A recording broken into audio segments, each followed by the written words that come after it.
Welcome back to course Artificial Intelligence. Our today's topic of video is factors affecting learning performance and performance measure. So in the last videos we discussed about machine learning. We understand what is machine learning, what are the different types of algorithm that will be the part of this machine learning, and we discussed about the decision tree algorithm in the last videos, and also we have seen the implementation of decision tree algorithm. So while we have implemented decision tree algorithm, at that time you have observed that we have evaluated its performance with the help of metrics called as a accuracy. So in that case, how we have selected that accuracy as a matrix to evaluate the performance of algorithm. So in this video we are going to discuss about what are the different factors that affects the performance of algorithm and what are the different metrics that you can use to evaluate the performance, because there are various factors are there which affects the performance of an algorithm. So in the last video we have seen that. So while evaluating the performance of the algorithm, you may find that suppose its performance is not up to the mark, then what you will do, you will make some kind of change in the hyperparameters related to that algorithm, and as soon as you modify the hyperparameters of the algorithm, suddenly the performance of algorithm gets improved. So in this video we are going to discuss about what are the factors that affects the learning performance, what are the different factors that affects the learning, and what are the different performance measure. So that we are going to discuss in this particular video. So first of all, we discuss about general learning, what are the factors that comes into action when you consider the learning, not only for machine learning, for human learning also. And then we will discuss actually what are the factors that affects machine learning algorithm and their performance metrics. Means first of all we discuss about the generalized way, generalized factors which affects the learning performance not only in machine but also in the human being, and then we discuss about the performance measure that we use to measure the performance of learning not only in the machine but also in the human being, and then we target about the machine learning itself. Okay, so let's start with the first point, that is factors affecting the general learning performance. It's related to not only machine learning but it's related to human learning also. Okay, so what are the factors? So very first factor is background knowledge. Now let's take a simple example to understand the process of learning. That suppose I just plan to take a workshop based on a deep learning.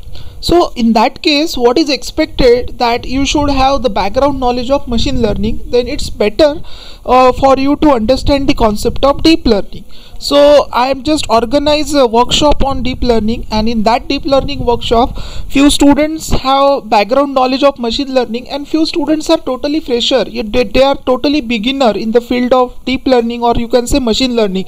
They don't know anything about this. So in that case what is my observation? So the student who is having some background knowledge in machine learning, their learning is better because they reach up to particular point, but the students who first time just heard about the machine learning AI DL and they start learning the deep learning workshop, attending the deep learning workshop, so obviously their learning is less as compared to the student who already gone through this concept, related concept previously. So background knowledge play very important role. If the student is having a background knowledge, then it's their learning is better. If they don't know anything about that, then their learning is not that much good. Okay, so background knowledge play very important role. Then the next thing is feedback. This feedback is also important thing. Let's explain with the help of example. Just again the same example, I am conducting a deep learning workshop, and in that case I am just covering the topics and ask the student that whether my speed is okay or not, whether my speed is okay. So all students say that yes sir, the speed is okay. So in that case, but in actual my speed is fast. Okay, for few student my speed, they think fast but they don't say, they said that sir your yes your speed is okay, but in actual my speed is fast for few student. So they are not providing the appropriate for feedback. So how can I understand that these students are facing the issue? They are thinking that my speed is fast. Suppose they are giving me appropriate feedback, then maybe the case that I will just slow down my speed, because I'm considering the students and just start the teaching that deep learning. But in that case few students think that the speed is low, sorry, speed is fast, but they are not saying, they are not giving appropriate feedback. So feedback also play very important role in case of learning. Okay, if you want better learning, then that the particular student has to provide a appropriate feedback, so learning is appropriate or learning gets enhanced. Then next one is training scenario. The type of training used in the system can have strong effect on the performance. Training scenario means what type of training we are providing. See, training can be provided in a long term, training can be provided in a short term, and training can be just like that. Just take a simple example, we can conduct the workshop on deep learning, 1 day workshop, 2 day workshop, like that. Similarly we can conduct the workshop for 15 days. Similarly you can have a total course for deep learning for 6 months. So that is also possible. So training, it's totally depend upon training scenario. Generally you come to know that there is a crash course for particular technology you need to learn, and there is a normal course, okay, daily 1 hour 2 hour, but in the crash course you need to sit daily for 6 to 7 hours. So in that case that also play very important role, because most of the time it is observed that students learning is not that much in case of crash course, but the learning of the student is more in case of normal course, because daily they are learning a new concept just for 1 or 2 hour, but in the crash course they are learning n number of topics in a single day. So maybe the case that they understand few topic, they didn't understand few topics, so in that case few topic gets ignored. Okay, so that's why training scenario also play very important role. That means for how much period of for how much time you are undergoing the training, how you are undergoing the training. So that is also play very important role. The next thing is representation scheme. Representation scheme is also important. See, traditionally only blackboard is there, and with the help of chalk the teacher is teaching, but nowadays n number of ICT tools are available, projectors are available, video conferencing is available, n number of tools are available, Google Classroom is there. See, n number of online platforms are available, so through which learning is very easy. So representation also play very important role. If you show particular concept graphically, then it's very easy to understand it. But suppose I am teaching that concept just theoretically, so student may face issue in understanding. So representation scheme also play very important role as far as learning is concerned. And the next one is learning algorithm use. Appropriate selection of algorithm also important thing that affects the learning performance. If you are using different algorithm, inappropriate algorithm, obviously your learning is not that much. So these are the factors which affects general learning, not only in case of machine learning or but in case of human learning. Then we discuss about what are the performance measure or metrics that you can use to evaluate the learning in case of human being. Okay, so generality is what? It specifies scope of the method. What is the scope? Okay, so this is what is generality. Then efficiency, what is the amount of time required for given method. So this is again the metrics. Maybe the case that particular training is going on for 1 year, but still student is not learning. So efficiency already also play very important role. How much amount of time required to learn a particular thing. Then robustness, it's the ability of a learning system to function with unreliable feedback also, and with the variety of training. Unreliable feedback means what? Just we have taken one scenario that student is not telling to teacher that the speed of the teacher is fast, but still teacher can able to understand that few student based on their faces, teacher can able to understand that few students are not understanding the concept. So by themselves the teacher has reduced the speed of teaching. So this is what the robustness in the learning. Okay, efficiency means effectiveness of the method. When you can say that particular way of teaching is effective, particular way of training is effective, okay, so efficiency can be there. Actually it's a combination of factors such as generality, efficiency and robustness. All these three parameters come together to form a efficiency, that is effectiveness of the particular method. And finally, ease of implementation. Ease of implementation means simple and easy to use.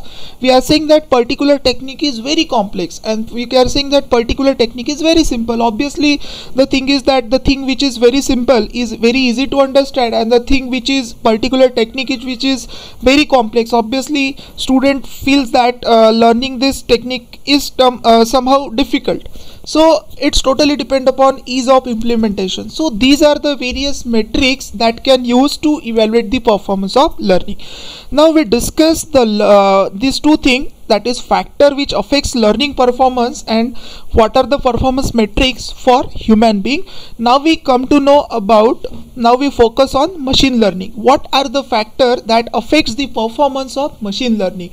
See why there is a need to evaluate the factor, try to find out the factor that may affects the learning performance, because it is very important. Because in case of machine learning always there is actual output and the predicted output. So we want that the difference between actual output and predicted output should be 0, but most of the time it may it is not happening. Okay, so we need to reduce the gap between the predicted output and the actual output. So what are the different factors that may contribute? Why it is important?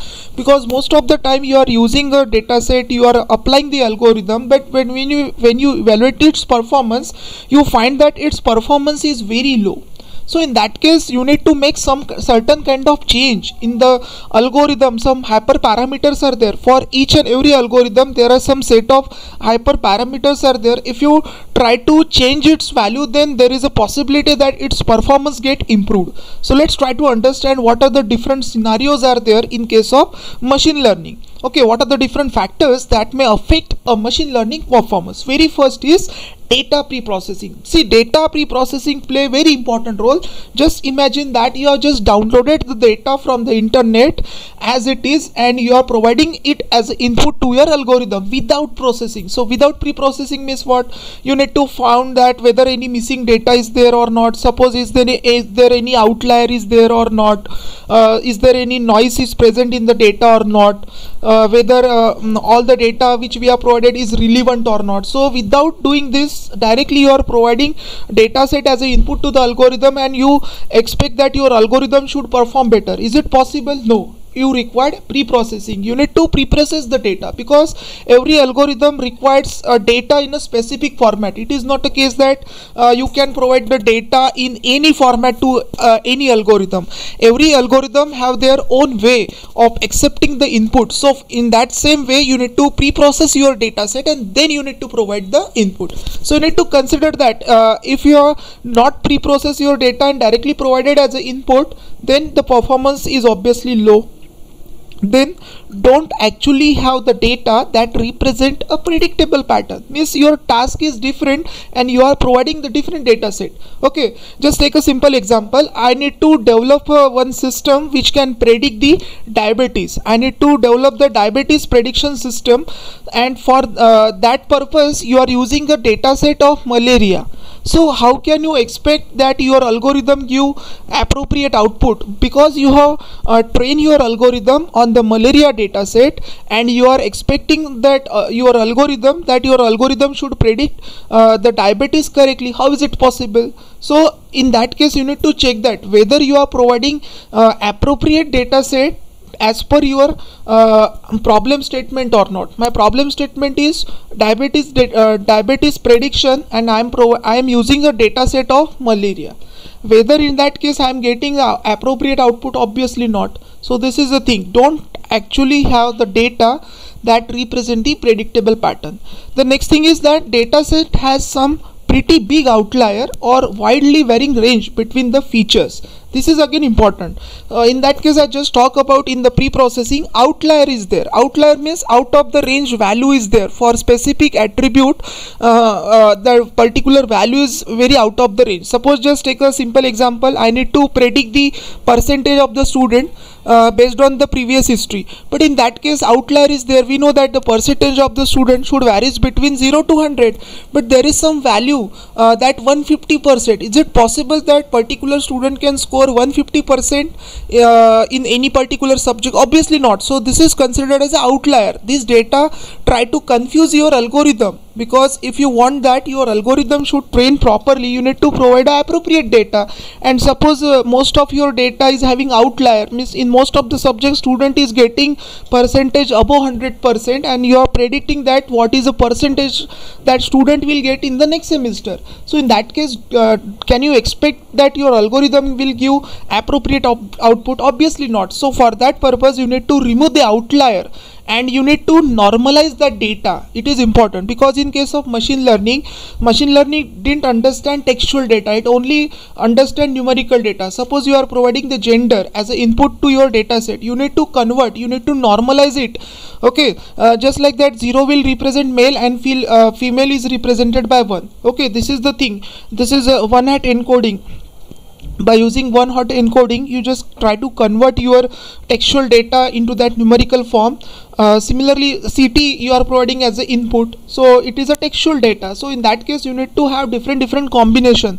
So that is possible with the help of one-hot encoding. Again, next thing is normalize the data. Normalize means what? You need to normalize your data set within the specific range. Let's say between 0 and 1 only. Okay, so if you are providing your data, the various feature having different value, and if that all values are normalized between the specific range, then obviously the performance of algorithm get improved. See, these are the things which affects the performance of the algorithm. Most of the time I found that students are not paying attention towards this thing, and they are saying that sir, we are not getting the appropriate output. How to improve the output of our algorithm? So you need to focus on these many points. You need to check that what data set you are providing, what are the parameters that you are setting, whether it is pre-processed or not, whether your data set in an appropriate format or not, whether it contains missing data or any outlier data or not, whether the data is normalized in the specific range or not. So data set preparation is very important. If you are preparing your data set properly, then you can expect that your the performance of algorithm gets improved. Otherwise it's very difficult to get the good performance from the algorithm. Then again, next thing is data set contains target class imbalance. Target class imbalance means what?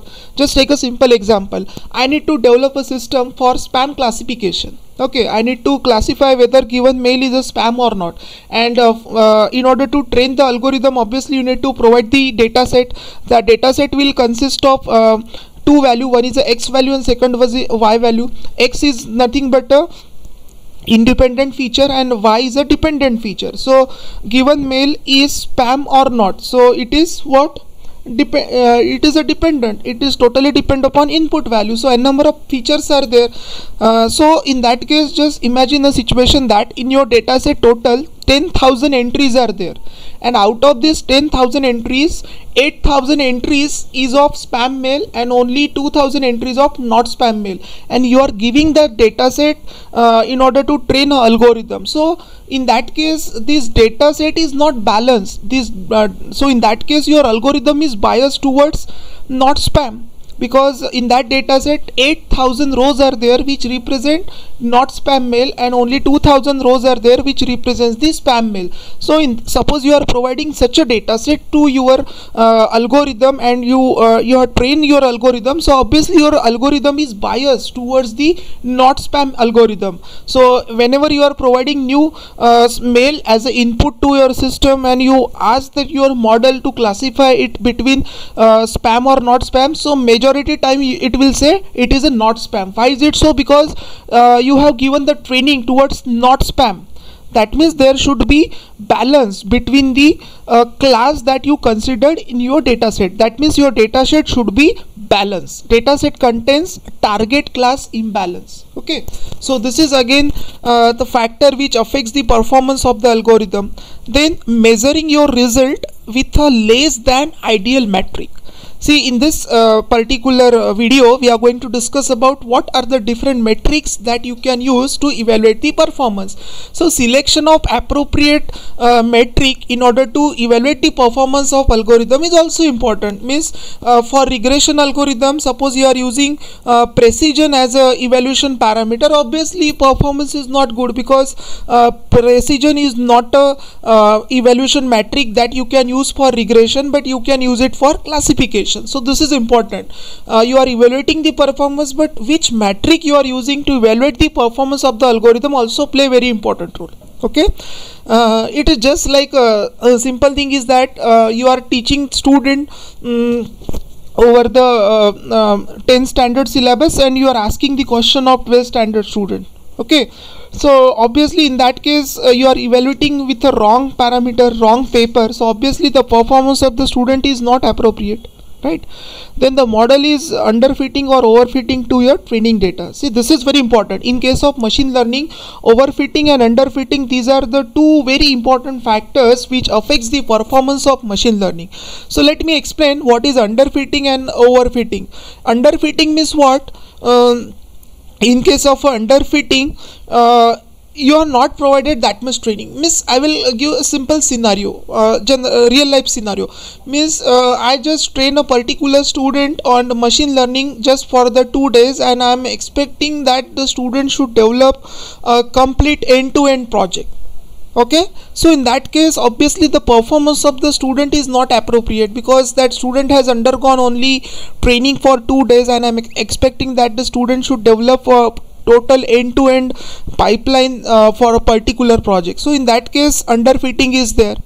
And overfitting means what? I have given a too much training. Okay, I have given a too much training. Just imagine a situation that I want to teach to particular student how to develop an end-to-end project, and I have given a training for continuously for 6 months, and I taught that student n number of concepts which are not also relevant to machine learning or deep learning. So in that case what will happen? The student get confused, and obviously the performance of the student is not appropriate. So same thing is there in case of overfitting.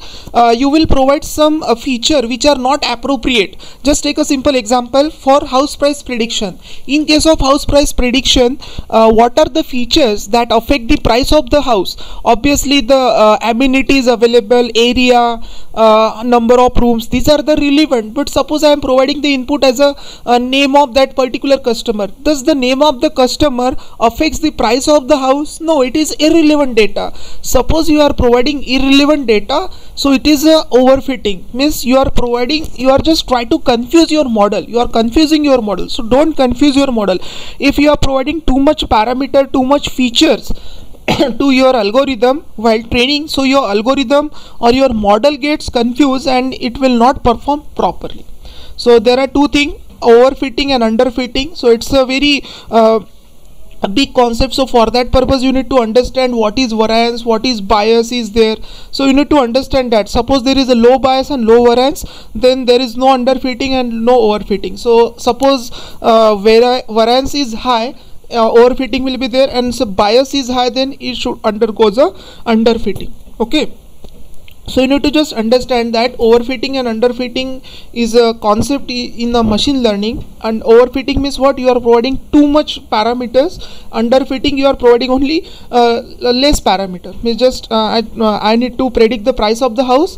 In one scenario what I have done, I have provided too much parameter which are not relevant, and in the another scenario in underfitting what I have done, I have, out of the 10 relevant parameter, I just provided only 2 parameters for price prediction, and how I am expecting the model that it should predict the price properly. How is it possible? Suppose you are in this case you have provided only 2 relevant parameter, but in actual total 8 relevant parameters are there which affect the price of the particular house. So in that case you undergoes underfitting, and suppose you are providing too many features, it goes overfitting. So always you need to try to balance between the underfitting and overfitting. Your model should not be overfitted, your model should not be underfitted, but your model should be average fitted. Okay, then feature selection, just I explain. You need to provide appropriate features while training your algorithm. Just I taken an example of house price prediction. While in order to train your model, you are providing the feature, you are selecting the feature as a name of the person in prediction of the house. Obviously it is not a relevant feature, so it affects the performance of the algorithm. Then next one is train test split. Train test split means what? How you are splitting your data set. See, there is no thumb rule how to split your data set into train set and the test set. So in that case, sometimes we'll use 70-30, sometimes we'll use 80-20, means 80% of the data set used for training and 20% of the data set used for the testing purpose. Sometimes 80-20, 70-30, 65-35. So there is no thumb rule, but suppose you have selected 80-20 and if you have modified 70-30, then there is a slight change in the performance. So train test split also affects the performance of your machine learning algorithm. Then next one is number of iteration. For how many iteration you are training your model. Just we have taken an example that I am providing the training only for 2 days and expecting that from the student, that student should develop a complete end-to-end project. So obviously in that case student is not going to perform well. But suppose I am providing the appropriate training to that student, just let's say for 15 days, 1 month, and then expecting from the student that student develop the end-to-end project. So it improve the performance of that particular student. So number of iteration play a very important role. Number of iteration means what? How many times you have shown that data set to your algorithm so that your algorithm get trained.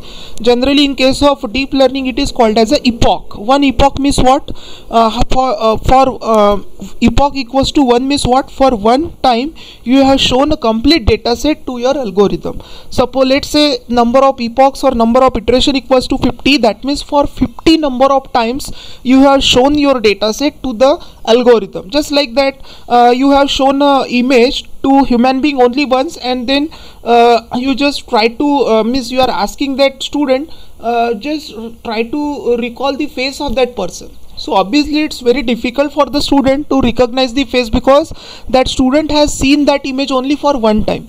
But in the second scenario, if you have shown that image for 100 times to that student and then you are asking that student try to recognize that, try to recall the face of that particular person, so obviously student can able to recognize, or you can able to say that recall the face of that person. So it's total, that is what a number of iteration, or let's say epoch. Then less amount of data. I told you that in case of machine learning data play a very important role. Your model is data hungry. Okay, if you are not providing appropriate amount of data, your model is not going to perform well. So if you consider machine learning or deep learning, so obviously deep learning requires more amount of data, but in case of machine learning also you require a appropriate amount of data. If you expect that you are providing only 10 sample as an input, you are training your algorithm only for 10 number of examples, and you are expecting that your algorithm should perform proper. Obviously it is not possible. You need to provide an appropriate amount of data to your algorithm, then and then your algorithm perform better. So if you are providing appropriate amount of data, the performance of the algorithm gets improved. So these are the various parameters, or you can say various factors that affects the performance of algorithm. Now let's discuss what are the performance metrics that you can use to evaluate the performance of machine learning algorithm. So here we are discussing two categories of algorithm. One is a supervised and second one is a unsupervised. In supervised category you have regression and classification, whereas in unsupervised category you have clustering. So in order to evaluate the performance of regression means what? It's totally depend upon target variable. In case of supervised learning, what we have seen, there is no supervisor, there is no label data, but if your target variable is continuous in nature, it is a part of regression. If your target variable is categorical in nature, it is in the classification. So this is a supervised learning, and in case of unsupervised learning we are considering clustering. Okay, clustering is a unsupervised learning where no supervisor is available. We are providing unlabeled data as an input to the algorithm. Okay, so let's discuss regression. Regression is that category of a supervised learning where the target variable is continuous in nature. Just like that, I am asking you house price prediction. In case of what will be the price of the house? The price of the house can be 50,000, 60,000, 70,000, 80,000, 1 lakh, 10 lakh, 20 lakh, so and so on. That means it is continuous. That means it is a regression problem. You need to identify what is the type of problem. Okay, I told you that one of the important thing is application of appropriate algorithm. Suppose it's a regression problem and you're applying classification algorithm, obviously you will not get the appropriate output. So in order to evaluate the performance of regression, you have two parameters. One is a root mean square error and second one is a mean absolute error. So what is a mean absolute error? Actually it's a mean of difference between actual output and the predicted output. Yj represents the actual output, whereas y hat is represent the predicted output. So difference between these two, we are taking the average of absolute, we are taking the mean of this absolute of difference between the predicted value and the actual value.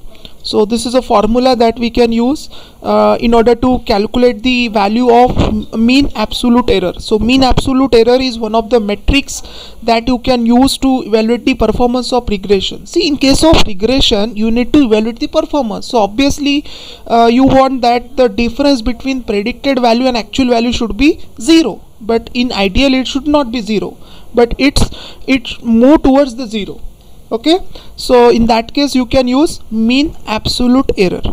Then second metric can be there, root mean square error. Only difference is that here you are taking the absolute, here you are taking the square of the difference between actual value and the predicted value, and also you are taking the root of that. So root mean square error, this is another metric, and mean absolute error, this is another metric. So you can use either of these two metric to evaluate the performance of regression algorithm. Regression algorithm is, let's say, linear regression algorithm, simple algorithm. Now the next category of this classification, supervised learning, next category of classification, next category in the supervised learning is classification. Classification means what? When your target variable is categorical in nature. Categorical nature means what? You can able to divide between these two categories. Let's say identifying or predicting given mail is a spam or not. So in this case two categories are there, spam and not spam. So when you found that target variable is categorical in nature, you need to use classification. And for classification, these are the various metrics that can use to evaluate the performance: accuracy, precision, recall, and F1 score. Okay, so in order to calculate the value of this, you need to create a confusion matrix. Actually, confusion matrix consists of these four things: true positive, false negative, false positive, and true negative. These are the four values. So let's discuss with the help of example. Let's say I need to predict that given image is of means I need to classify between dog and cat. Let's say, or you can say between spam and not spam. Okay, so I need to consider total 100 mail. Out of this means I consider total 100 mail. Okay, my aim is to classify the mail that whether it is a spam or not spam. So I have tested it for 100 mails. So this is what output that I obtain. So what that confusion matrix represent? This column represent the predicted value. So in case of predicted value, you can have two category, either say yes or no, given mail is spam or not spam. Okay, your prediction you will say yes, your prediction you will say no, and in actual it is yes or no. So confusion matrix is what? It's a tabular, okay, it's a matrix form of that different prediction, predicted value and the actual value. So total we have tested it for 100 mail and we got this value. So what it means? So in this case you just say that you are predicting, your model has predicted given mail is a spam and it is actual spam. So this is called as a true positive, and here 50 is there. Okay, means for 50 times your model has predicted properly, in actual it is yes, means in actual that mail is spam and your model is also predicted it as a spam. And for how many times? Out of the 100, for 50 times. for 50 times your model has predicted given mail as a spam where it in actual it is a spam. Okay, so this is a true positive. This is very important thing.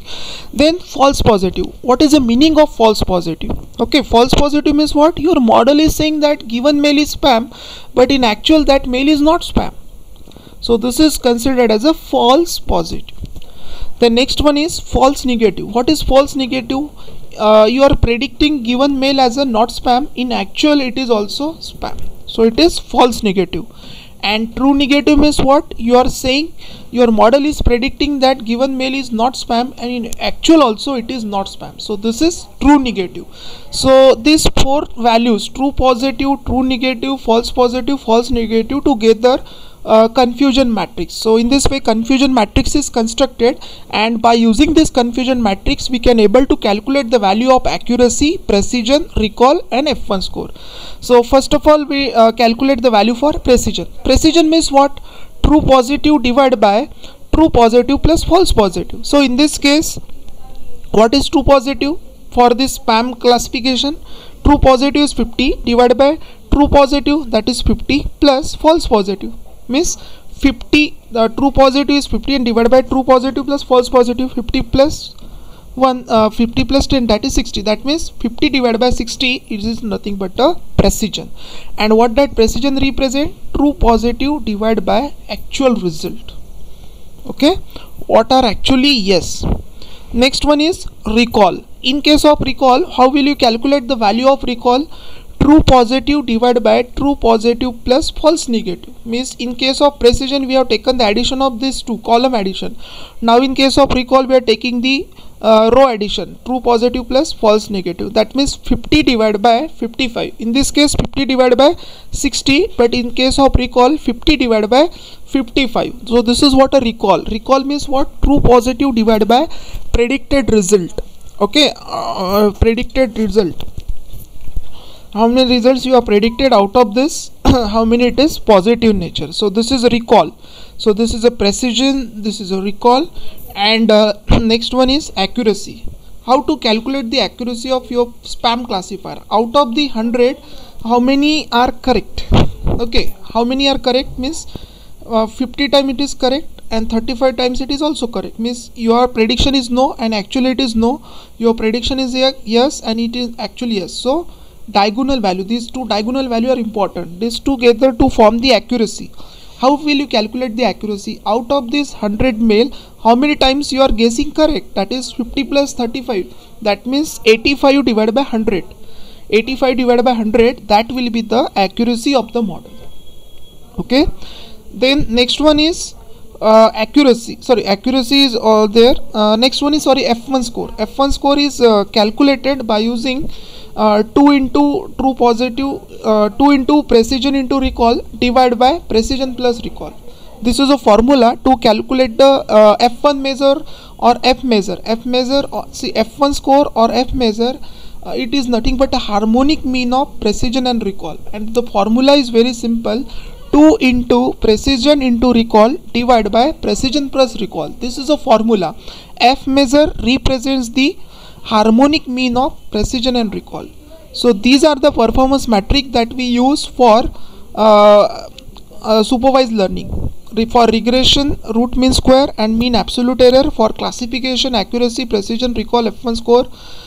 These are the, and region of curve and area under curve. These are the things. And now we focus on clustering, unsupervised learning. In case of unsupervised learning, what metric we can use to evaluate its performance? So in case of clustering, what you understand, what is clustering? In case of clustering, we are providing unlabeled data as an input to the model, and we want that model should group them according to the similarity. So if the clustering algorithm separates the dissimilar observation apart and similar observation together, then we can say our algorithm is performing well. Means based on the similarity it should form a cluster, because in case of clustering we are not given the label data, we are providing the unlabeled data. There is no label, only based on the similarity we are forming the group. So in that case, what is our expectation? That dissimilar items should be dissimilar atoms should be distributed in different groups, whereas similar atoms are grouped into single cluster. This is what our expectation in case of clustering algorithm. So for that purpose, two metrics can be used. One is a Sielhout coefficient and second one is a Dunes index. These are the two metrics which you can use to evaluate the performance of unsupervised learning. So what is Sielhout coefficient? Sielhout coefficient is what? It is defined, it is composed of this. What is that? B represent the mean distance between sample and all other point in the nearest cluster. That is what the B, mean distance between a sample, the mean distance between sample and all other points in the nearest cluster. That is what B. And what is A? It's a mean distance between sample and all other point in the same cluster. Means if you are talking about intra-cluster distance, this is the A, and B means what? This is inter-cluster distance. A means intra-cluster distance, mean distance between a sample, let's say this is a sample, and all other points in the same cluster. So this is what the A. A is nothing but a intra-cluster distance, whereas what is B? It's a mean distance between the sample and all other point in the next nearest cluster. Suppose we consider this. So what is the distance between these two? Because this is one cluster and this is another cluster. So in short, I can say that B is nothing but a intercluster, A is nothing but a intracluster. So this is a formula to calculate the Sielhout coefficient, B minus A divided by max of A comma B. So the score is bounded between, the score of this Sielhout coefficient varies between -1 to 1. Okay, -1 to 1. So if it is -1, that means incorrect clustering is there, and if it is +1, that means highly dense clustering is there, and suppose it is 0, that means the clusters are overlapping. So this is cluster 1 and cluster 2. Suppose it's a negative distance, means the clustering is not appropriate. If it is +1, that means clustering is appropriate, and it is 0 means what? It overlap. There is a overlap between these two clusters. So this is what a Sielhout coefficient. Then next one is a Dunes index. So what is Dune index? Dune index means minimal intercluster distance, divided by maximal diameter. Maximal diameter means the denseness, compactness of this particular cluster. Minimal intercluster distance. This is what a minimal intercluster. This is a cluster 1. This is cluster 2.